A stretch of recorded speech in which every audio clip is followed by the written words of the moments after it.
Sure. I know there are still people writing carols, just like there are people, inventing something new every day of the year. I'm perhaps particularly happy to tell you that I have just learned about another sort of board game, trivia game, as if I needed more words in my world, but I always need more words in my world. This is the League of the Lexicon. Okay. I like it. I'm going to get it. I saw the online version, and there's actually there's a board game for it. So why not? Why not more words? But, today is play a game day, so there's some people are playing the game of, how to get in and out of the grocery store or the shopping for gifts or the whatever they're doing. That becomes a game, too. But I think a lot of us are actually, tucked in a little bit, maybe. I'm not a big fan of Monopoly, but a lot of people are. It's a good game, but goes on too long for me. Football is a great board game. You get to watch it. You don't have to do anything. Yeah. You ever play Stratomatic? No. That was a board game, football game, forever. Probably still is. Yeah, there were some of those back in the day. You had a card for everybody. Right, you had cards and baseball, dice football, and stuff. All of that. Yeah, that just spent hours of my life watching that go by, much like chess. I watched hours of my life go by. It depends on where you work, what you run into. Well, if you were one of those that was tuned in last night, that was a heck of a ball game between Alabama and Oklahoma. You definitely caught my drift today. I'm an SEC girl born and raised. And as much as it pains me to have to root for Alabama, I did appreciate seeing that game. Yeah, that was a game, too. 17-0. Because it was such a great game. Yeah, when you get down 17-0 on the road. How you do that, My dad texted me, "Don't look like Alabama's ready." I said, "Yeah, I don't think it's their night." I'd kind of thought that they would end up winning the game, but when it started that badly, you're like, "Nope, I guess not." That way. Yeah, it didn't seem that way. But that's right. the thing. You got to plant it, and then you got to water it. And That's sometimes right. It doesn't look great, but eventually it'll sprout up. Even if you go get a snack in the middle and come back, you ought to come finish, because you never know with an SEC game how it's going to go. Today, it's hotty-totty all over the place for me. It's going to be a wild one today. This is despite my family's connections to Tulane. Yeah. We have a bit of a war at my house right now. You're being very Mississippian of you to I'm serious, though. Make that choice. When I was probably 10, I had a scarf with SEC embroidered on it that somebody gave my daddy that he gave me because he wasn't much on scarves. And I loved it, wore it forever until it fell apart. Those are the best kind. I see we have good mornings from Paula's amazing, shall we just say her, he's a turtle, but he's a fancy turtle. So pretty, looking good today. Looking really good today. That's nice. Good to hear from her. I hope that you're doing well today, Paula. I hope everybody's doing well. In fact, we've got friends that are out there putting pedal to the metal, trying to get the shopping done, the lighting done, the this done, the that done. And there's an awful lot of people, though, who are sitting quite quietly, trying to feel better every day. So that's a lot of radio, is where you can actually be, that you can listen quietly. And sometimes that's maybe quieter than you wanted it to be. But on the other hand, if we can entertain you for a couple of hours, then maybe we've done our job, and maybe you'll come back and listen to us again in the new year. That won't be a bad thought. Lots to do next year in the garden, my friends. Oh, my. Not that we've wrapped this one up yet. There's still a lot of what I'm going to just call basic cleanup to be done, the things that we really want to keep on the front burner. There are camellias in bloom. There's Lenten roses in bloom, of course. Quite frankly, some of the prettiest things I've seen this week have been amaryllis poking out of people's window. Just you look in and there's some lights, and all of a sudden you expect to see a tree. No, it's amaryllis sitting on a table, a bunch of them. Pretty, pretty, pretty. Nice plants, really good choices, both for enjoying yourself and for gifting. They're marvelous plants. I have several of the St. Josephs that I'm going to plant out, but that's a different thing. Speaking of food, I see that you've got SuperTalk.tv going. Go that one first. This is Merlaton shrimp soup. It is not the stuffed version. It is the shrimp that it's a soup, and I'm looking forward to having some more of it. I've also chosen today to show you some peppers. And these are some crazy looking ornamental peppers. Why would you want ornamental peppers? Because they're so bright colored. They're orange and red and green and yellow. You get the idea, kind of festive. And these particular ones are literally longer lasting as a houseplant than quite a few other things you might have encountered. And then when the weather gets warm, of course, you can put them outside. You don't want to put them outside in really cold weather, though, because they are peppers. Just in the same way you wouldn't stick a bell pepper plant out in 30-degree weather, you wouldn't do that to the ornamentals either. But they're so pretty and so bright and festive that I didn't want y'all to miss a chance to add another plant to your holiday group. Thank you very much, Paula, because I couldn't remember. Red-footed tortoise. That's who Toodles is. Cute, cute, cute. And yes, he is tropical. He likes the indoors at this time of year. Very much. Smart guy. Much like most of us. We're kind of fun. Oh my goodness. Bobby from Monticello has got a lemon, and it's so full in bloom, you can smell it from here. This is such a fun thing in the winter. If I realize that people think about orange blossoms and the orange blossom special in the old country music, famous things, and orange blossoms are the most popular flower for use in weddings at many of the points in the year when they're available. But lemons are just better, and I'm sorry. That's just the truth of the matter.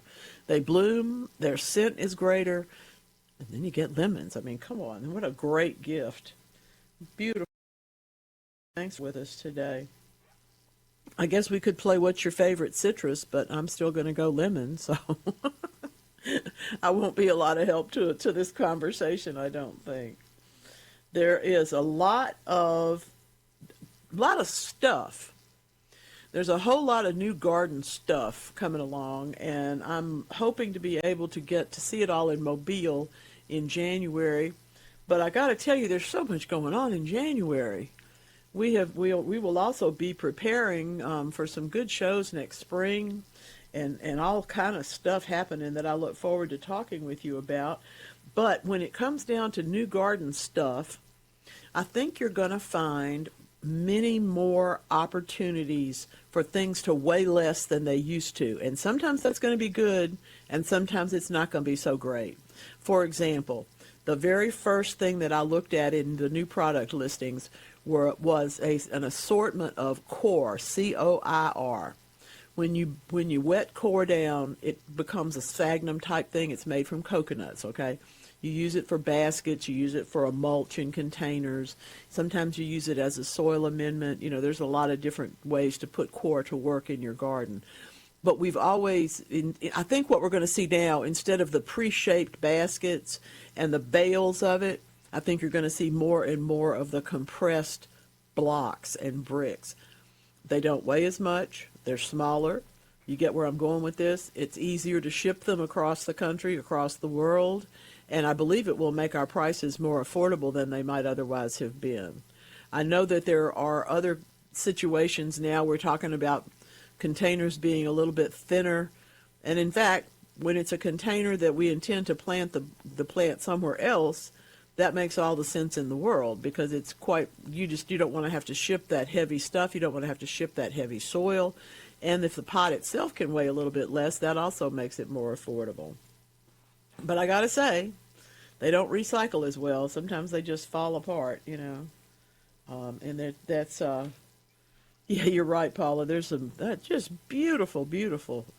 Love, love, love. Everybody's lemon trees. I think that must be at Peach's house. I've seen that one before. Lovely, lovely. Paula's talking about getting buckets of lemons from deep South Louisiana. That's true, too. I love lemons, yeah.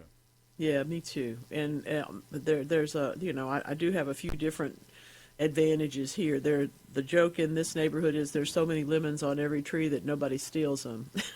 Wow. You can I down like there that. And grab a bunch. I like that. You know? Make me some. I like that. Whatever the filling is that goes in the lemon-filled donut. Yes. Whatever that's yes. called. Yes. Lemon filling, but It's I like don't think it's called goop, but yeah, it is whatever lemon the goop yes, is. Yes. That's my favorite form of lemon, I think. Somebody's going to tell us exactly which of the there's several different formulations, obviously, that you can make to fill things with. And so it might be a curd, it might be a sauce, it might be, I don't know. Somebody will tell us. Somebody will let us know about that. Talking about things you can do with lemons, there's no lack of desire to have fresh lemon in things. Sometimes when we realize how long it takes for those lemons to ripen on the tree, we realize also that that's why we end up buying a bag full at some point during the year. Or maybe you don't grow limes, but you like to have lime juice. You don't have to buy it in a bottle and have it taste like the bottle. You can actually juice those things and freeze them in ice cubes in the same way that you would do basil or anything else that, you can freeze popsicles for that matter. But I really do think that this is a good way to put these lemons to work, and some of the limes as well.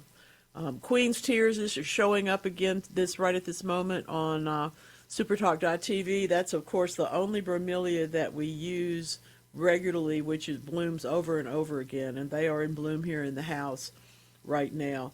They're dramatic, and I like them. I have another friend who grows bromeliads that are much more elegant, perhaps, than Queen's Tears. Don't let her know I said that. But because the flowers are bigger and the flowers are real boldly structured. But I have to say, I like growing those little ones from the pup, but I do like having that big bromelia that's going to just come right along and give me some more fun, Yes, replacing vinegar with lemon juice is always an option, Paula. You're absolutely right about that. I do like it. I like it in vinaigrette. I like it in marinades, all kinds of uses. And in fact, it's not a bad thing to add to some pickle liquid. If you were usually making a vinegar, salt, sugar pickling mixture, try a little lemon in there. You may not want to replace it entirely, but it helps. Change the flavor just enough to make it more interesting. I don't know. I think around here our favorite game would probably end up being What's for Dinner. That's very Southern, and it's certainly all of us here on the radio. The joke is that we have needed a breakfast sponsor for a very long time. Yeah. We would do such a good job. People have no idea. I will even eat Now, it on air for you. I am not sure what this half-filled cookie tray is about, but it looks like I missed the party, so I like that. I think somebody was grabbing it as they walked by. On their way which by. you're supposed to do. Yeah, oh, absolutely. And cute cookies, too. That's adorable. Is that party you were at the other night? No, not mine. Not yours? Okay, well, I don't know. I'm in a different room today from you, so I do appreciate some of your headlines rolling today at supertalk.fm. We're always hoping for a disease-resistant Christmas tree. Mississippi grows some beautiful Christmas trees, Louisiana, Alabama too, but not quite as much. And they have been ravaged over the years. It's not only an incredibly difficult plant to grow, but when it is susceptible to so many things like needle blights and whatnot, it's wonderful that they're working on some better choices. I think that's great. And I look forward to those results because, let's face it, we all want a better Christmas tree. I don't know about you. I'm cold, and I haven't been really cold lately. But today my feet are cold and my head is not, and that's unusual, so I must need to put on a hat. However, I'm not the only one. The Universidad Hernandez is letting us know about some studies that they have just done recently that tell us that not only are we likely to experience cold differently on different days because of the humidity or the clothes we have on or any of those sorts of things, but just basic cold itself is perceived two different ways by our bodies. How can that be? Well, I like this. Your skin and your insides, don't agree on what that cold business means. The body uses different molecular systems, and obviously the first one that when you feel it on your body and you feel cold, it's almost a fight or flight reaction. You've either got to bundle up or get out of there because it's too cold. But the skin feels different if it's cold than, for example, if you step outside and take a breath of really cold air. That internal thing is an entirely different set of molecules. I love that we have a different way to do this. It's also different. Brain freeze from ice cream or cold drink, that the icing that you get in your head, the feeling of icing that you get in your head, those are the ones that are internal. But as one of their researchers explained, the skin has its own specific sensors to detect what's in the environment and protect us from it. The inside is sort of a protector, but it's actually more of a coping mechanism, because by the time you taste or feel cold inside, you already are those things. When it comes to the outside, you may be able to feel it quickly enough to put your gloves on and not get your hands be actually cold. But it's just an interesting idea. If we can understand the physiological differences between internal regulation and the whole business, that how we respond to the environment, we would be way ahead. I think it would give voice to better clothes. I think it would give voice to probably better heating systems. And certainly it would give us a better attitude if we knew what we were feeling and knew why we were feeling it. You mean you haven't bought the world's greatest tactical hoodie, the bearskin hoodie? That commercial. I feel bad for the bears. Okay. Man, I mean, that commercial's everywhere. I hope it's as good as they say. It better for be. Everyone that is buying that. It better be. It made me think of that, though, when you were talking about better clothes and all that. Exactly, and that's what we hope for. Mm-hmm. But I got to tell you that it's a long way from here to there, and sometimes the claims are greater than the result. Right. Or in other words, it might be great in Atlanta, but not so good in Minnesota. That's a good point. Yeah, I mean, I think that's a really good point, too, because it's totally different the way the body senses the cold, exactly. as you say. Exactly. And also the cold in Minnesota is different it is, than it is here. It's one of the reasons I avoid zone 4, 5, and 6 at every chance. Yeah, it's pretty cold. Now, they're lovely in August. Summer's beautiful, but good grief, too short. Too short. I can't sleep when my feet are cold. That's interesting. Anyway, this is going to be a fun morning. We got to talk to you. Let us hear from you. Let's hear a few shout outs to this and that, and come right back. This is the Garden Mama Show. You always know my favorites. Hard not to listen, you know. We don't get to hear some of these. You know? I played this one earlier in the week. I think it was like Thursday, maybe. And the Johnny Winter. I love it. Yeah. I mean, ancient history. When I was looking for Christmas music back 100 years ago, well, only 50, I realized that there were songs that nobody ever played because they didn't even know there was a Christmas album by that person. Exactly. I mean, once you start digging, it's so there's a lot of music out there. I'm telling you, it was in the contract. You had to make one Christmas album. And I don't have a problem with that. I like that entertainers take Christmas and other holidays seriously and also make fun as well. I mean, I'm a big Weird Al Yankovic fan, so anytime he would make fun of something, it's just, I like both sides, the serious and the comedy. The best, y'all. And, I know she's not listening, so I can tell y'all this. Everybody who loves Weird Al Yankovic is aware that he began his career on the Dr. Demento show. He would send things into Dr. Demento, okay? And I actually have a friend who was a youngster in California at that time, and she and her girlfriends would call the Dr. Demento show because he would say, "Be back in a minto," and he would come right back and talk to them. Be back in a minto with Dr. Demento. Yeah. So it's like, oh, okay, that's fun, you know.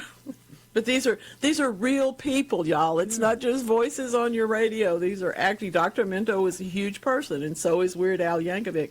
One of the coolest things about Weird Al is the value of persistence.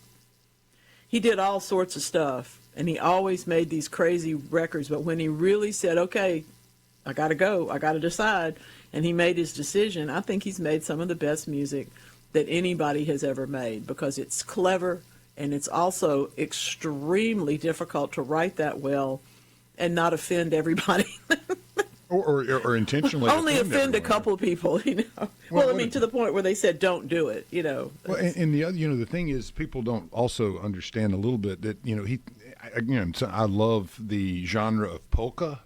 And how it mixes into his dad. I mean, he has a polka background. I mean, so and then where you live and where you're from, we call that Cajun music down here.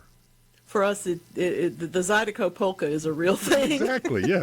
You and I laugh. I'll send you stuff, and over the Great years. Stuff. Oh yeah, but I mean, I love the way that a different area or a different geography can take the same instrument and make it something a little different, but very similar. And gardening is that way. You have the zones, and this plant may grow a little different over here than it does over there. It has a little different dialect to it. You may put it inside. You may put it outside. You may grow it in the spring, or you may grow it in the winter.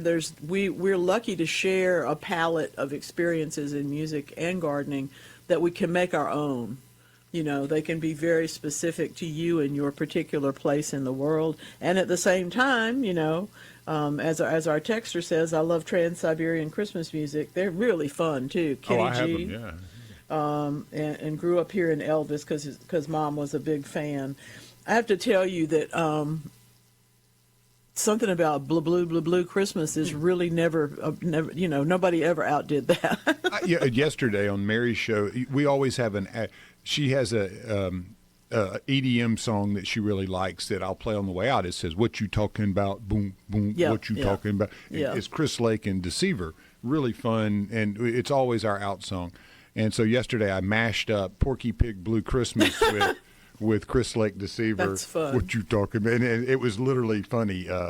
See, those are the cards you would pay $10 for. Yeah, that was good Those stuff. Musical cards where you open it up and it sings to you. You would pay for that. Oh, of you would pay course. for that particular mix. That would be fun. Yeah, I love the mashups. You'll find some of those.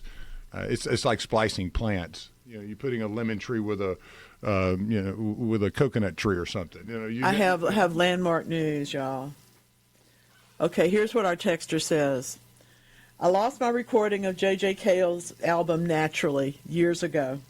Y'all renewed my interest in Cale. I just bought the CD to enjoy. Yes, indeed, it's great music. J.J. Cale is so underappreciated. Oh, I mean, I play at least 3 or 4 J.J. Cale songs a week, so I'm glad that others have the same appreciation. Yeah, because it's so much fun.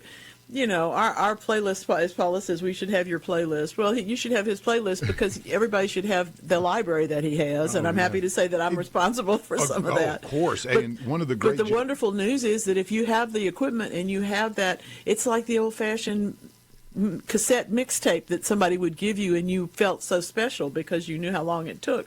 Playlists now are that way. Oh, yeah. They don't have to be politically correct. They don't have to be one way or another. You can throw Christmas songs in with everything else if you want to, because it's your playlist. And I think it's just brilliant. As somebody who's been searching through record albums all my life, it's perfect. Well, if you're a J.J. Cale fan, there's some very obscure stuff out there that he did. And the disc, I believe its name is "Any Way the Wind Blows." A song like Durango, which is one of my favorites. It's just an instrumental, but he has a bunch of instrumentals on that. Because so much talent. Oh, man, yeah, it's just so different. But it's him. But you're kind of out in space a little bit, or out in the desert, and you really get the feel for what he wants you to feel. And that's one of the genius qualities of J.J. Cale is he can make you feel what he wants you to feel. There's no question. You're whatever he's celebrating, you can feel it. Whatever he's commiserating or feeling bad about, you can feel that too. And John Prine has that quality to me somewhat. He does. He absolutely does. I'm a late arriver to John Prine. I've always liked some of his music, but I knew people that would drive 1,000 miles and spend a week just listening to him. That was not ever me. But lately, I'm starting to understand a little bit more where his stuff comes from, and really I always appreciated the poetry, and now I'm starting to appreciate the music. So that's nice. Well, and if one that I love with John Prine and Emmylou Harris is "Angel from Montgomery," and I'll play it here. It's a little slow, but if you love that kind of a love song. Now let me just bring you into the 21st century, darling. Susan Tedeschi. Singing "Angel from Montgomery" will make you cry. I got to see her in trucks here in Jackson a few years ago. Over at brilliant. At the quarry, and it was a great. Now that show. I drive 1,000 miles. Well, the funny thing was it went by so quickly. It's kind of like time right now. Everything's just so expedited that I remember settling in. And, standing really and drinking beer and having a good time. But, I mean, when you blinked, it was over. That's how good the show was. Yeah, it was like, this is over? What? I got to go home now? Yeah. Yeah, you got to. I was watching this is, since we play Blue Sky from Dickie Betts in this program, I can tell you that listening to the tribute to him where she sings it, and there's like there's like 3 drummers and 6 guitars, Yeah. and everybody playing tribute to him. It's one of the best versions of that song you'll ever hear, because it just goes on and iterates and moves to the next thing. When people are that conscious of what they're doing, that's how come you can appreciate a piece of music. That's how come you can walk into somebody else's garden and learn something, have a good experience. You may not ever want to go do that yourself. I'm really not going to learn to play the guitar. I figured that out many, many moons ago. But I sure do appreciate somebody who can. I'm not necessarily going to create a topiary garden either out of all of these shrubs, but it sure is beautiful. I mean, the whole idea of evergreen shrubs bringing light to the darkness, bringing a form to the empty space, all the things that they do for us in the wintertime, it's the same thing that music does for us. It fills a space in us, and it gives us another perspective about things. So that's part of the reason we end up talking about all of them together. That and the fact that, well, I'm just lucky enough that my producer doesn't cut me off and tell me not to think about those things. Well, I grew up with the old, you need to give your plants music. And you need to talk to your plants, and The Secret Life of Plants. The Secret Life of Plants. So yes. it always seemed to be a natural fit to me. Gardening, plants, all that. It just shows you that if you research any of those old quote unquote myths, there's some truth in there. There's a reason why, people have put a fish underneath their corn plants, for all this time, because it works. It's fertilizer. It may not be your preference at the time, but it's going to work. Well, and life is full of structure that we don't see. Plants, That's right. Everything is structure, and music, structure, sound. So when you put that metal plate down and you run the hertz through it with the sugar or the sand on it, and it creates these beautiful patterns that are so structurally perfect that it's the baseline of everything. That you're seeing living art. Seeing art, working in front of you based right upon there sound. Mm-hmm. So it seems like plants and people and all living things would react to sound in either a positive or negative way. Absolutely, and we all make choices. I have always said that the first time I heard really heavy metal, bang, bang, bang, Ozzy Osbourne kind of stuff. Well, it was fun, but it all sounded alike to me. Now, people that are deep into it would be happy and have explained to me where all the subtleties are and all the differences. They think I'm crazy because I like poetry that goes, 3 verses and a bridge. They think that's boring. But that's okay, because we get to have our own perspective on things. Our texter says it's funny that you mentioned John Prine bought the CD of his first album along with the Caleb CD. Those are the two the Cale CD. He just bought those two. Oh, there you go. So we have pulled you over to our side. Exactly. Yes, absolutely. Life is going to turn in a positive for you now if you're listening to John Prine and J.J. Cale on a regular basis. I'm going to say this again. If you've got a friend who's this is not being sexist, but I'm telling you, young men, if you're trying to get a date with a young woman, become a poet. Yeah. Figure out what to write, what to say, how to do. You don't have to make anything up that you don't actually think. But if you think, wow, that would be cool to go out and have a milkshake with you, think to yourself, the power of sharing a milkshake.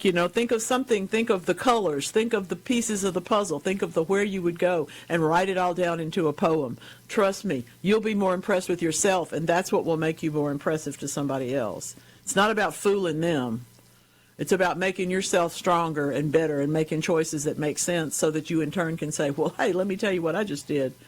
You might you might turn out that there's an oil painter over there. You might turn out that there's somebody who can stitch things you never saw before. But if we don't look at the things that go in our hands, if we don't talk about them and we don't try, then I don't think we ever grow very much. You and I were laughing the other day about the square around St. Peter's Cathedral. Yeah. And you were like, I think I could have just plopped down right there and made a living. Yep. And I felt the same way. I mean, I just didn't have enough nerve. Yeah, exactly. I should have been like a blank verse poet, just walking around with like a top hat and a monocle or something. You made a living doing this. People do. I always have a but you have to have that devotion to your ability to do that. Yeah, you have to. I've had so many people say to me, how can you do radio? That's so scary. It's like, no, it's not. Standing on the street corner and talking to people, that's pretty scary. But being in a studio, having a chance to think about stuff and talk about it, it's everything I ever wanted. It's It's not something they teach you that you're going to go do when you go to school, but they do teach you how to, classic words, pick your head up, look into the person's eyes or look into the camera and say something that makes a difference to you. Don't be boring. Don't waste anybody's time. And always tell the truth. Hello, Valerie Geller, thank you very much. These are the rules. And they really don't just apply to radio, but when you hear radio done this way, you're in a good place. When I probably, getting close to saying, hey, I want to pull the parachute on this financial services and being a broker, all that, did it for so long. And, as the automation of the industry started picking up, and I saw that, I noticed that I would either have to, change in extreme ways to adjust to where the industry was going, or I needed to find something that I really felt I enjoyed, and you could put your thumbprint and be a part of that. That your heartbeat.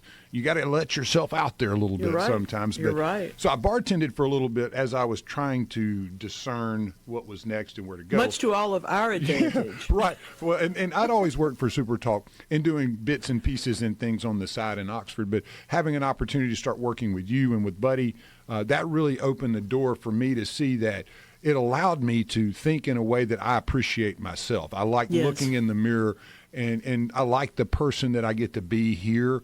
I'm probably not this person as much as I'd like to be outside. You'd be surprised. Because you don't engage people as much, and you don't, as you said, you don't get to. It's not as steady. Yeah. Right. Yeah. But you're on your own a lot, and I do appreciate that. But the opportunity to be a part of something like this, I guess as automation continues, and we know it's going to with AI and all that, this felt to me and still does like something that has a heartbeat to it, that it's real. Absolutely does. Absolutely does. And quite frankly, the more technology we get, the better we're able to express our persons. I think so. I mean, that's what I love about this industry. That's absolutely true. I really do. You can be yourself. I don't see the automation coming here. If they could replace you and I doing this, I want to see them try. Yeah, I want to see that. I'm telling you, bring it on, man. Yeah, let's do it. I want to hear about that. Got. Hey, now I got something we're going to talk about today. We're going to talk about the Appalachian anomaly. You don't want to miss that. Stick around. There we go. Well, that ought to get you up. Yeah. That'll get you going. I like it. I like it. I have a tendency when I go to things like that live, I always watch the conductor. Sure, sure. Yeah, that's just so interesting to me. Like, everybody's following that, and you're going, is this really, does he really have this much of an impact? Yes. Yeah, he does. You remove that guy, and it all goes to pot quick, Well, as a symphony or an orchestra rehearses, the way they shift everything has to do with the conductor's production of the piece. That's one reason why you like it so much. Yeah. It's a control thing. Well, exactly. I guess so. Yeah. It's a good control thing. Be in control. Well, of course we do. Well, we have Zach in Oxford this morning, and Zach's a pretty good green thumb too. I remember back in the day, Zach would grow a bunch of peppers and stuff outside his house when he first started doing it, and he would just have so many. And I would be very willing to take those off his hands. Anytime. We have the same birthday, too. He's one of my best buddies. That's that fellow. But he goes, hey, somebody said there's a football game in town. There was a rumor. Yeah, that's right. There was a rumor. There's a rumor. Alabama won last night, Zach, so I'm kidding. Come on down. Yeah. He knows I'm playing with him. But he lives in Oxford. Hey, I hope everybody's enjoying themselves today. I saw pictures from several of our listeners yesterday. The Grove looked beautiful. The campus looked great. Yes. The tent city was up. There'll be some amazing centerpieces with beautiful bouquets. It'll be a knockout day. I have to say that when you look at, like the college game day will go there, whoever it is, any of those things will go there, and they really do a great job of featuring whatever university they're visiting. Pretty sure Ole Miss is the only one with tablescapes. The rest of them, there's food and there's plenty of it and lots of stuff. But it's fancy. That tent city is fun to look at. It's great ideas. It's very bougie. It's wonderful. You can tell the ones that are like fraternities or the folks that have just got out of college. Oh yeah, the colors are right. Everything is right. But then you can also tell those that have done this for a couple of decades. You're exactly right. There are a couple of them that have sort of like wobbly, light things on them, and the flowers The flowers are more beautiful than the decoration itself. And I really do always appreciate, even before there was such a thing, there would be boards and shish kebabs sticking out of them. Oh, it'll be everything. I'm sure, and even though so much fun. Even though that we're not playing LSU this weekend, knowing that Tulane is coming into town, I will assure you there will be corn dogs. Oh, my. There will be corn dogs. Plenty. Absolutely. Now, listen now. This is, today is Wreaths Across America Day. You said wreaths? Wreaths. Wreaths, okay. Yeah. Yes, That's like we're going to put wreaths everywhere. And you know that that started at Arlington Cemetery because it is a lovely way to honor, and also, of course, because we talk about evergreens bringing light and bringing a break to the gray and the dark and the winter. Those evergreen wreaths, of course, are part of the whole notion of the eternity of people and the love that we have for them when they're buried at Arlington or anywhere else. There are now 5,200, that's more than 5,000 locations across the United States where Wreaths Across America have secured volunteers and they go out and do this. I tell you all this not because you don't know it, but because I have read 3 accounts this week of people in different places stealing them. I don't know how to tell you this. I don't know how to tell you literally how base, how classless. It's brutal. And let me also tell you that most cemeteries nowadays have video cameras. Yeah, you can't run in there and grab a bouquet. The chances are real good that someone's going to come by at the very least send you a strongly worded letter. I don't know that you'd be arrested, but you would certainly be shamed, and you should be. Yeah, you should be. You should be. The old scoundrel that would run by the graveyard to get the flowers before he went on his date. Can't do that much anymore. Don't do that. It's just uncalled for. Nobody invented the Christmas wreath, okay? But ever since there were human beings and ever since there were evergreens, there have been people who have gathered them for one reason or another. The Egyptians, the Romans, everybody. We think about the crown of laurel that the Olympians originally were gifted with. Well, that's an evergreen wreath when you think about it. It's that same honor and glory and all of the things that we are putting into the Wreaths Across America, all the things that is the reason there's a holly wreath on my door here. It's a welcoming. It is an acknowledgement of the winter and also of the beauty of evergreens, and it's a plea for light. Today, of course, we're in the midst of Hanukkah. We're in the midst of the Christmas season. Those are all things about bringing light to the darkness. It's hard for us human beings in the 21st century to imagine, but it used to be really dark after the sun went down. Candles didn't put out a lot of light. There wasn't a whole lot to it.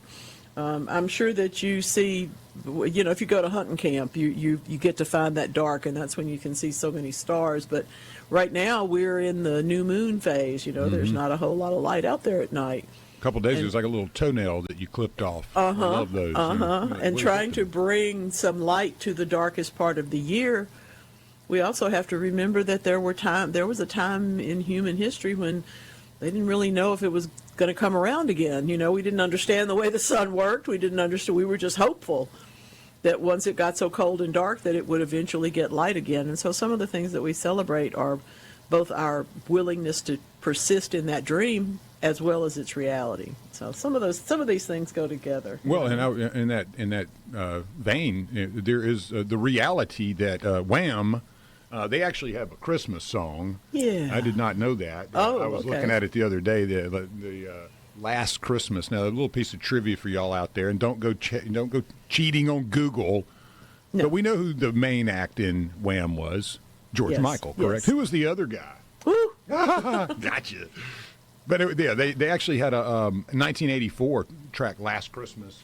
I'm going to play that one, but I did not know that as we were saying earlier, you pretty much, if you're successful, have to do a Christmas album or song at some point. Yeah. Well, Wham, they have one. Of course, George Michael did. Of course. And it's a great song. Oh yeah, it's good stuff. Yeah. But I don't know who's on it. I don't know who that is. All right. Yeah, okay. Well, we just save anyone too much if they're working too hard this morning. I don't want their brain to go into neutral. So Andrew Ridgeley, he was the other side of Wham, the English pop duo that was formed in Bushy in 1981. Huh. Yeah. So Well, Andrew Ridgely learn something new every day. He didn't have the career that George Michael had, but that's a heck of a. No, but that's a combo. Yeah, that was a heck of a combo. Really good He's stuff. 62 now, Andrew Ridgely. I'll be. Yeah. Well, I have to give us another good idea. It's a good idea. You ought to go listen to that song. Now Paula is showing us the 5-gallon bucket rolling garden, y'all. Wow. Talk about, hello, Mrs. Claus. Could you put this on the list? That's an excellent gift. It's a brilliant gift.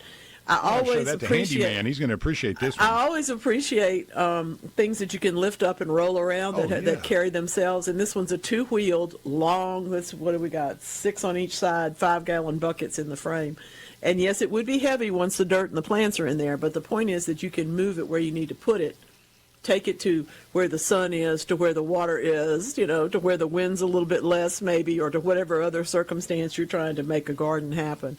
I do love 5-gallon bucket gardens, and this is a good one. This is a really good one. Oh, so much to talk about today, so much to do, so much Christmas coming along. We got all sorts of stuff now. We'll be right back. Oh, my goodness. Today, did you have any idea? I had no idea. We missed our chance, Lance. Today is Sangria Day. Oh, okay. There's a good reason for that, I think. It's the kind of weather when you think about, not only sharing. People talk about mulled wine. Sangria is better for my taste, but I do understand the idea of putting in different flavors and different things into the wine.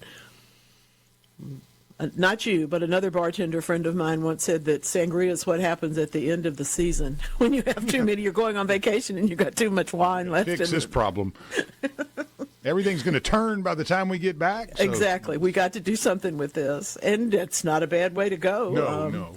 I'll be honest with you. The first time I ever heard of sangria, it involved a 15-gallon plastic can and a lot of people. So I have a feeling that may have been a celebratory drink in the beginning. Yeah, I think when you were, the younger you are, sangria could be a mix of anything that has some wine and some fruits in it. I mean, but as you get older, your palate probably gets a little more defined. Where you think? Okay, I want to. We hope so. I want to go with more of the Spanish style of exactly. Kind of learn what it really is. We don't mind having a blended red wine with a few oranges in them, or something. There was. I was just reading. We were talking about geography. Amazon putting in a new $11 billion massive data center campus in St. Joseph County, Indiana. It'll primarily be dedicated to training and running AI models, not something basically. So it trains. Is there itself. enough electricity in that county? This is where I was going with this. Okay. I wanted your opinion. I'm thinking that's a lot. I would like our listeners' opinion on this too, because it has something to do with gardening and being outdoors. The bigger these projects get, and the more this kind of stuff sprawls out into the world, you'll see a lot of beautiful farmland and things probably getting used. And we've had that conversation here as well. Andy Gibson is very conscientious of that. But It will use 2.2 gigawatts of power. That is the equivalent of electricity needed to power roughly 1 million homes and approximately 300 million gallons of water per year. Wow. So I guess my question is if AI is so smart, do you think by now it may have come up with an alternative to using 2.2 gigawatts of power just to train each other on how to put a cat meme on the internet? I will tell you that we have some brand new material out there that I did not bring to us yet, but it's coming in 26. But there's some research that is being done that is indicating, for example, when you have solar fields, that the produce that is grown within that solar field is actually more productive and less pest prone than in the field next to it. When I first read that, I thought, well, that sounds like some pretty good propaganda to me, because obviously we would like it to be that way. But when I read the data, I was surprised to see what they're talking about in terms of interventions needed and measurable crop results and stuff. I mean, it's not hocus. It's actually a real thing. And if we can work it out so that we are actually creating with some of these power solutions a better place to grow things, well, it is going to be a win-win all the way around. I don't doubt that we need AI to teach AI, but I want us to use those power sources for good. Yeah, We've seen to figure stuff out that actually matters, like not yeah. using a million homes worth of power to teach AI how to be AI.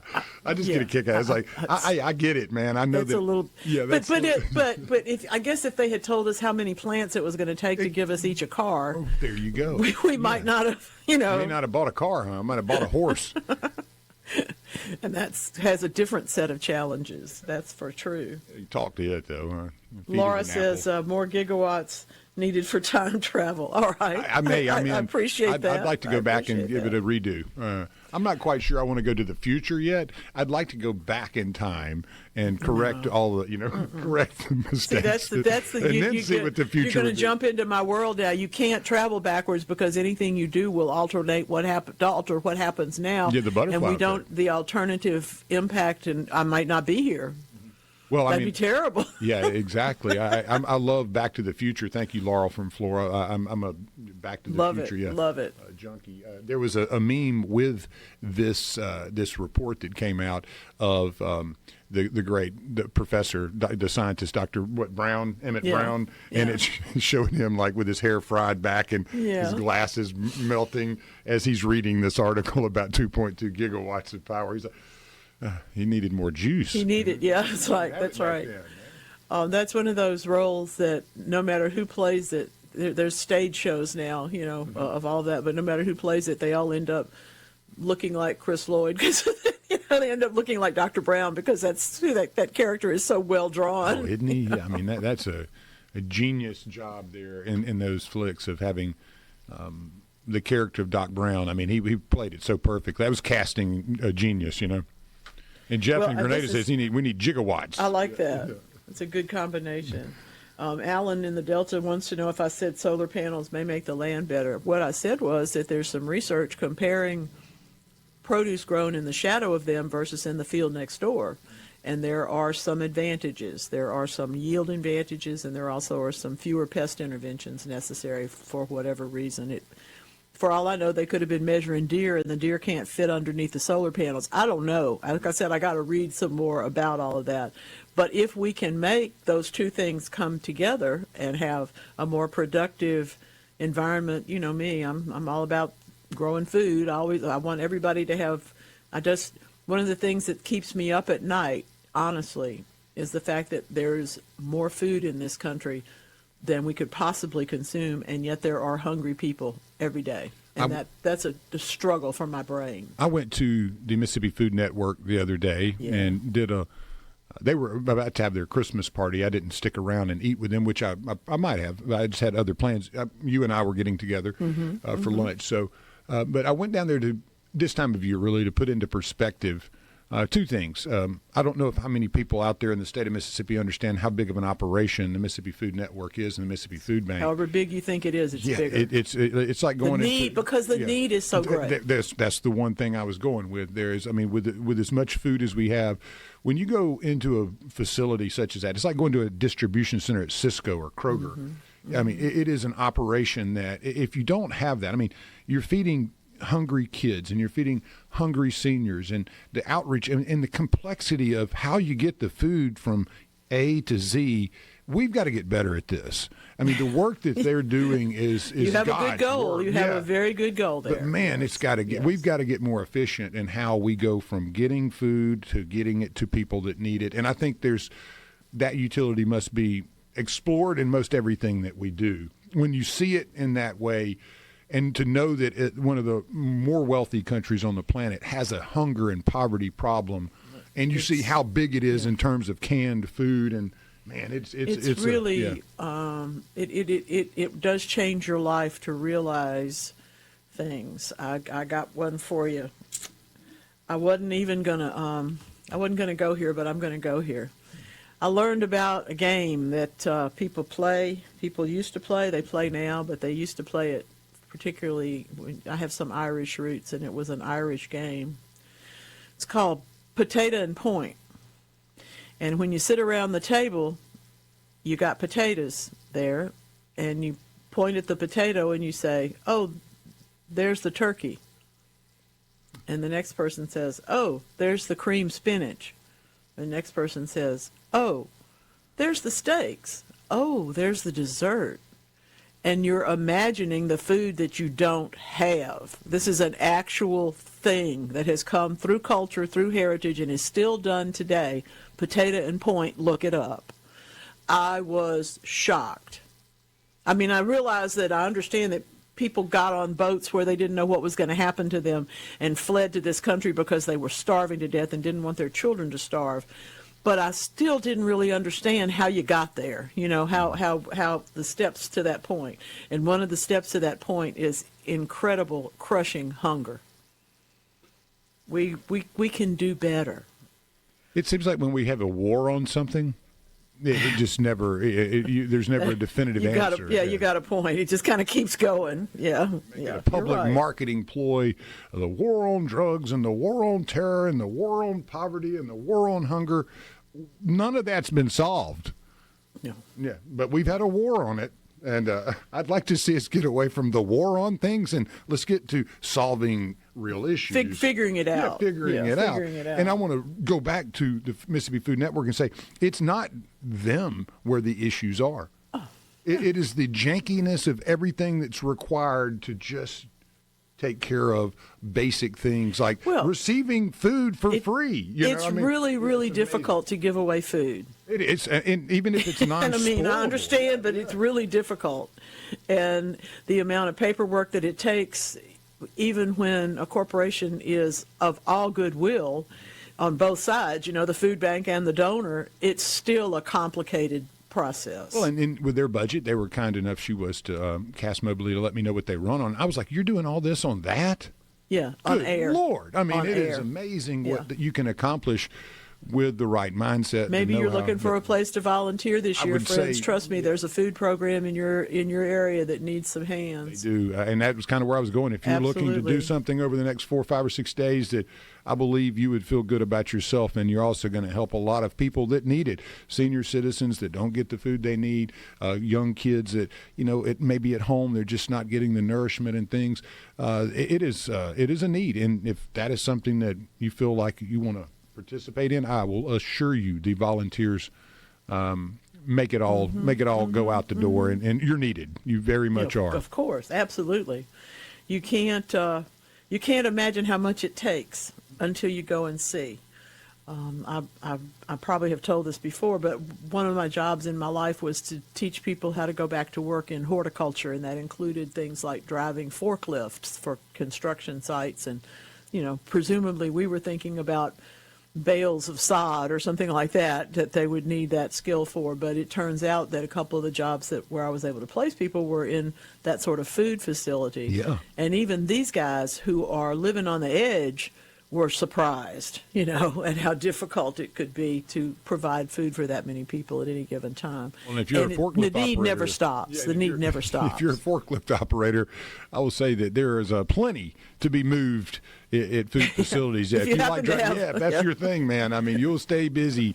Several of them I got to visit with are the employees, and you're talking about people with smiles on their faces and love what they do. And again, I think it would it'd be, you know, if you ever are interested in looking in and seeing what actually goes into that, Cassandra Mobley with the Mississippi Food Network, a great outfit to look. Thanks, Cassandra, for showing him such a real thing there. Oh, yeah. I mean, again, I said, I'll be down this week. I don't know if she believed me, but I showed up and like, hey, what are you up to? And but wonderful people, the heart of gold. And I think that's something I wanted to highlight this morning, that you have these folks in every community. Yes. And say thank you to them this holiday.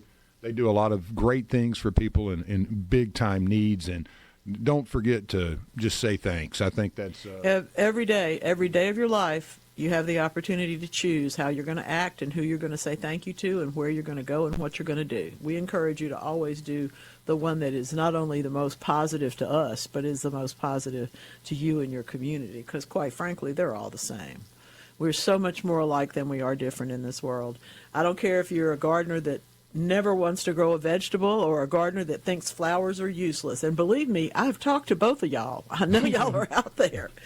The truth of the matter is, though, if we're growing, we're still growing. We're still watering and fertilizing and looking for the right amount of sun and trying to figure out where the plant's going to do better. And maybe it's wilted over here in this corner of the living room. You're going to put it in some other space in the kitchen or something. But that's what we do.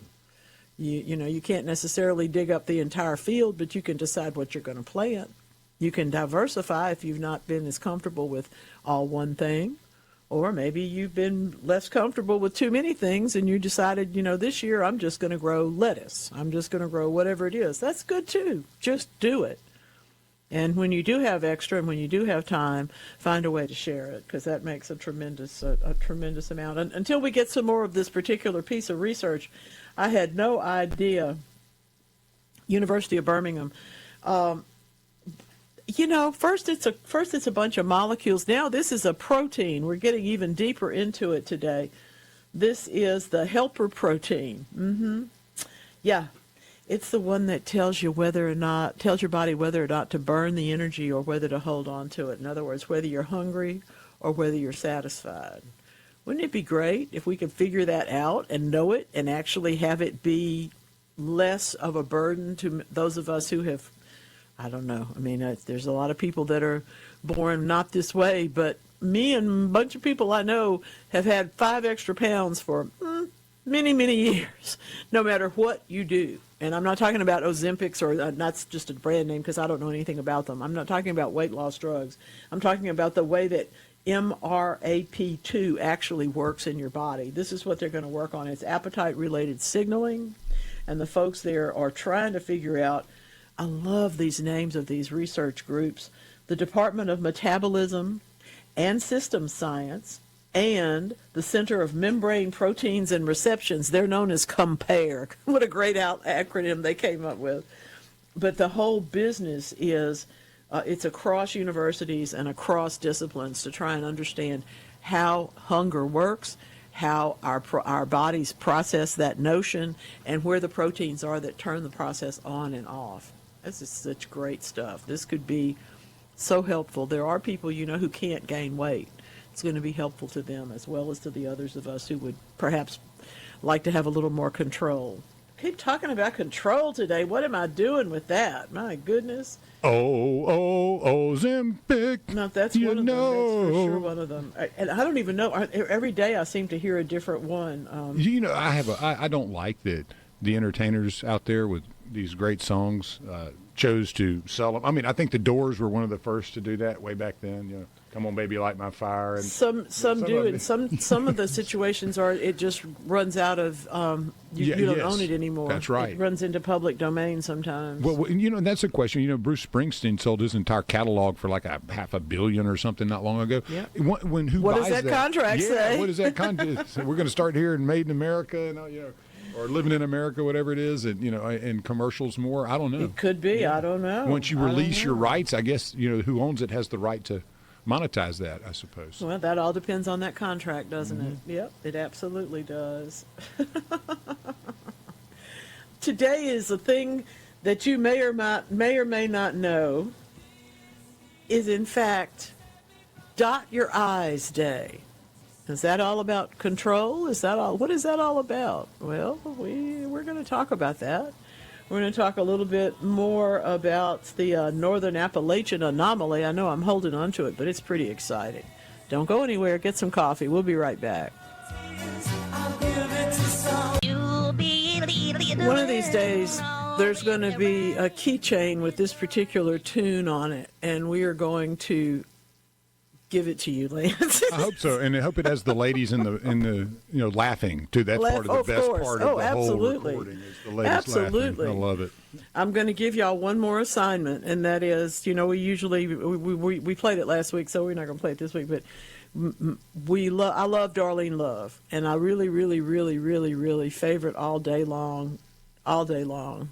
Her Christmas performances have just been part of my life, and she was on Kimmel this week. So, of course, last night after I pulled it off YouTube, I started blasting it around to everybody, and it's still going through my head. So y'all give your favorite song to everybody. You might like, what in the world are some of those things? Gene Autry singing Rudolph the Red-Nosed Reindeer, whatever any of those are. If you like them, send them to your friends. Make everybody smile. Come on. Even if they laugh at you and go, boy, that's an old one, or they go, oh, I never heard that one, like, George Michael and Wham or somebody. They may not know. People may not know. but because you're listening. There's a newish one that I would say one of my favorite people on the planet put out, named Steve Azar. Folks may have heard of him. Duh. There's one called Catfish Christmas. If you have not heard it, yes. I forgot about that. I will play that one too here in a minute. Do. But man, I'll tell you, that is a beauty. Mississippi feel, obviously, to it, and hard to beat that one. Well, hard to beat Steve Azar at anything. Come on. Yeah. I mean, kind of where I was going with that. Yeah. what a great musician. What a great part of SuperTalk. I mean, come on. It's hard to change things in this world. Takes a whole lot of effort and devotion, and you have to be willing to take both the ups, the downs, the goods, the hits, the hots, all that stuff. And One Mississippi is classic forever. Oh goodness, man. Okay, I mean, that's just it. Yeah. And he's the best. And if you ever need to know where to get great hats and breeches, he's got you covered. He's got the greatest collection of hats and pants of any man should ever have. Well, that's a good note. Dude, you got the greatest head of hair in the world. Why do you wear a hat? Why are you wearing a hat? Maybe that's why. I don't know. We don't usually think of that, though. We usually think of, that you guys that your hair's falling off the top of your head and down your, rolling down your chin and stuff. Yeah. You ever notice how many bearded guys wear baseball caps? Oh yeah. Yep. I shaved mine down about quarter inch off the lid here recently, and so I've been wearing hats a little bit more. It's been cold because your head's cold. Head's a little colder. Anytime we make a difference in the way we look, people are going to comment one way or the other, and luckily that was a positive one. So the Northern Appalachian Anomaly, y'all. This is a headline you're going to see if you haven't seen it already. Huge molten blob approaches New York City. Well, not exactly. Maybe a few million years from now it might get there. But it is more of the discussion that we have talked about here about continental drift, the splitting up of the continents, the Pangea, that whole thing that we went through a few weeks ago of trying to explain how things break apart and what the implications are of all of that. Thank you very much. It's the Northern Appalachian Anomaly may actually be important to us for two reasons. We always talk about old mountains. If you study any geology at all, they'll talk to you about old mountains. They'll tell you about how the Appalachians are ancient. That's why they're kind of rolled off a little bit. They're a little more mellow in their look. If you've ever climbed them, you know that it's not necessarily easy. But when you get out west, the cliffs are more sheer. The land is younger, and that's how it hasn't had a chance to erode away yet.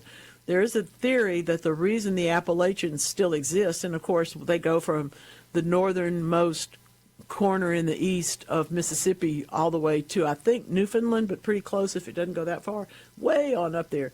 The Appalachians themselves, because of this anomaly, don't erode as fast, because what the anomaly is, in reality, is a thing. It's a molten blob, all right?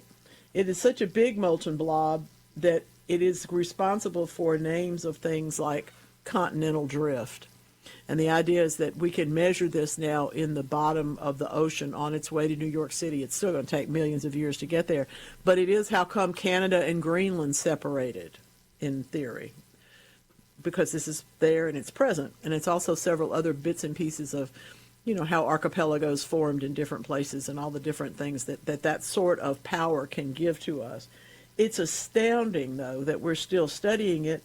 And quite frankly, people are as fascinated by it now as they ever were, to the point where it makes top headlines on Science. It's crazy. But it is, in fact, the Northern Appalachian Anomaly. And when they talk about an anomaly, of course, anytime that's an anomaly, it's something that is unusual. The definition of news is that which is not expected or which has not happened before, and therefore this has made the news in many cases because they have new measurements of it. They have different points of view about where it is and what it's doing. So it's kind of interesting stuff. I've got to tell you, 89 million years is a long time to measure, but that is apparently how long it has been moving from Greenland back to America. The split happened, and then everything shifts again because of continental drift, because of the forces of the tectons. I love that picture, but I don't think you're supposed to let the dogs eat pine cones. I think it's a candy coated, maybe. Who knows? Even worse. Hey, you're back to Appalachia. Sorry. I do a lot of reading and watching of weird stuff at times, just because it's entertaining. But there apparently is all kinds of like crazy phenomenon and things that happen in the Appalachians. No kidding. Yeah, it's just weird. I mean, there's no kind of kidding. A hot spot. There's for a weirdness. reason. There's a reason why the people from there prize it so much. There's a reason why that's the only place. There's places within the Appalachians that are the only places you can find specific plants. I don't know, like mandrake root, like ginkgo. We have not ginkgo, not the biloba, but the other thing. But there's plants there that are not anywhere else. We harvest ginseng from the Appalachians. Ginseng, yeah, that's the one I was thinking. And that's really not that common. It takes a very specific. It takes a specific age of soil to be able to grow. And that's why, in case you didn't know this already, I'm going to reveal something. There are native orchids in Mississippi that no one will tell you how to get to because of the chances that you will steal them and thus disrupt the native population. The ginseng growers are the same way. They don't actually grow it, but they harvest it and they cultivate the areas, not with large fences, but I'm sure that there are ways that they discovered not to let me or you in their land, so we're not going to get to go harvest any. Yeah. But it's a very specific area, and it only happens when the soil happens that way at that particular age. I'm convinced that the Earth is the more interesting thing to study, really, than the stars. So if you're looking for something to study, you might want to consider the Northern Appalachian Anomaly. You could certainly study that for 30 or 40 years, make a career out of it, because there's that much work being done in the area. Isn't that crazy? Something or another. There's always something happening that is inexplicable out there. Well, yeah, until we study it and have any kind of pattern to associate it with, it's literally an anomaly. Mm-hmm.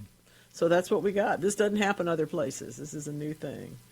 It's Dot Your Eyes Day, and I really feel like I would be leaving us without a little bit of the information that we need. The first thing is that in my world, dot your I's just means finish what you started.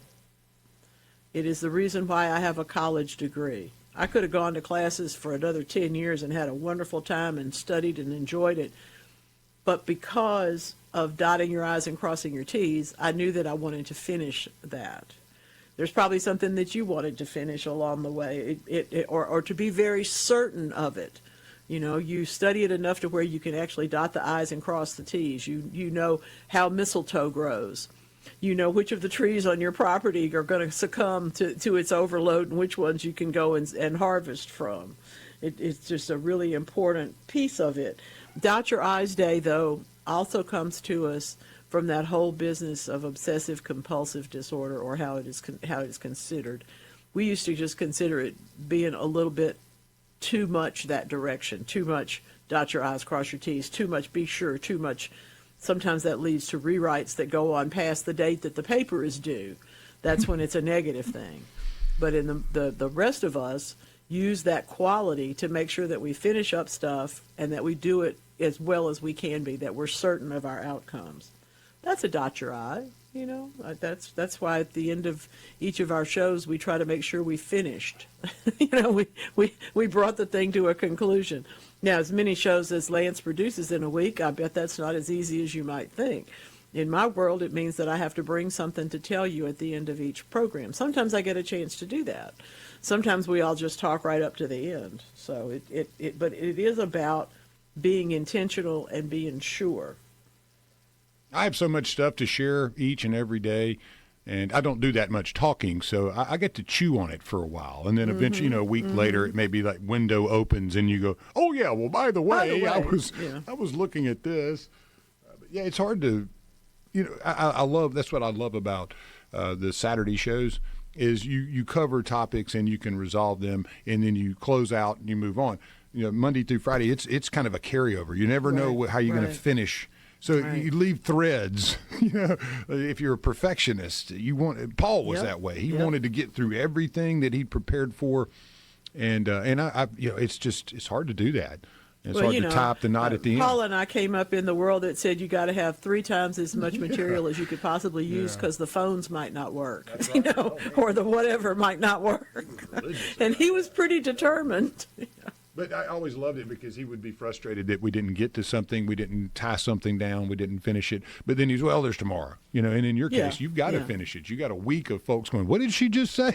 Yeah. I learned very early too not to say that I'll get back to you with something unless I write down what I say I'll get back to you with. Because I'll never remember it, and then you'll be mad at me. One of those this week, and Walt Davis, one of our sales, he's like, hey man, can you get me one of these clips for a promo? And I said, oh yeah, I got you covered. I'll get it to you at 6 a.m. I came in the next day, got busy working, and he emailed me, don't forget about me, bro. I'm like, oh man. That's right. Yeah, but no, That's right. he's a great person. But, One day flies into the next. Write a note sometimes. Yeah. This is a great text that we just got. I got a ZZ plant. That's a zigzag plant. I don't know if y'all have I hope you have seen these. They're really dramatic. That had a strange type of soil. This goes directly back to what we were talking about in the previous hour. It was moss-like and stringy. Any information would be appreciated about what to add to it. That's so it doesn't weigh so much when it ships. We always think about that classic 4-inch pot with a marigold in it or something that someone sends, they have to put it on a boat and then not a boat, but put it on a truck and send it from one place to the other. Every bit of that weight causes the whole thing to cost more. So when we're trying to do something like a ZZ plant, which can be a large plant very quickly, we're looking for a soil that will keep the roots moist. If it gets wet, it won't stay too wet because they don't like that either.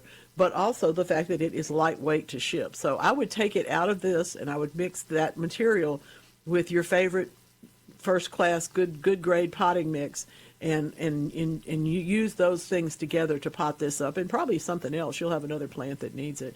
But it's a well-drained mix, and it's very lightweight. So in other words, if you leave it in that container, you have to water it more often than you would. And because a zigzag plant is really very, very stiff and has strong, very positive texture, you might not know that it needed water. And so you wouldn't get any growth. It might just sit there and look at you. Well, that's no fun. So go ahead and pot it into something that uses the soil mix that it's in, but also has something to boost it up a little bit.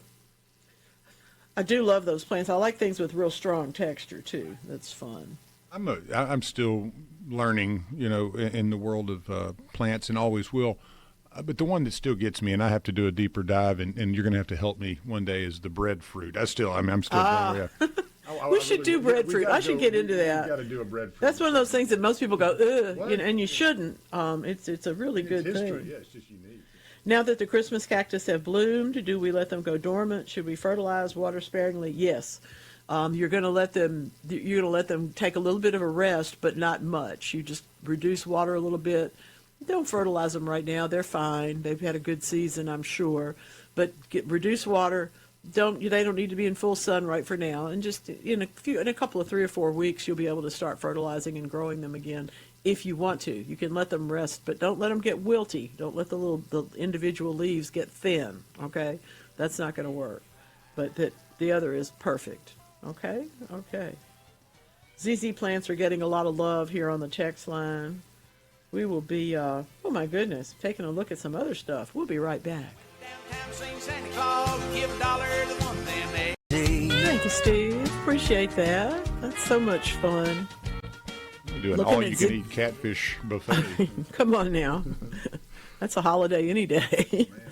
Zigzag plants. Looking at some fishbone cactus is another name for that one.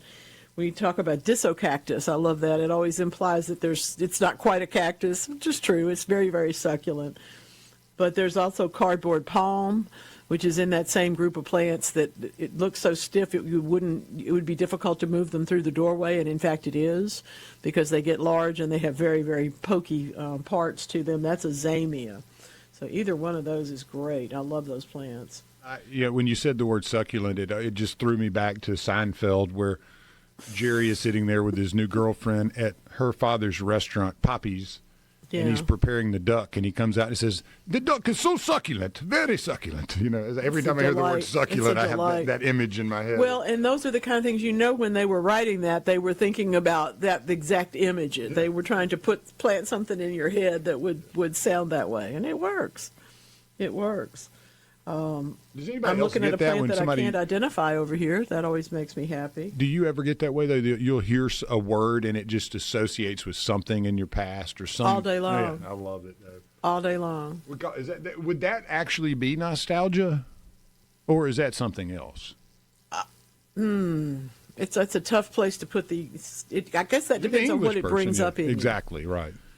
Because nostalgia is usually associated with a feeling for things that may or may not have been real.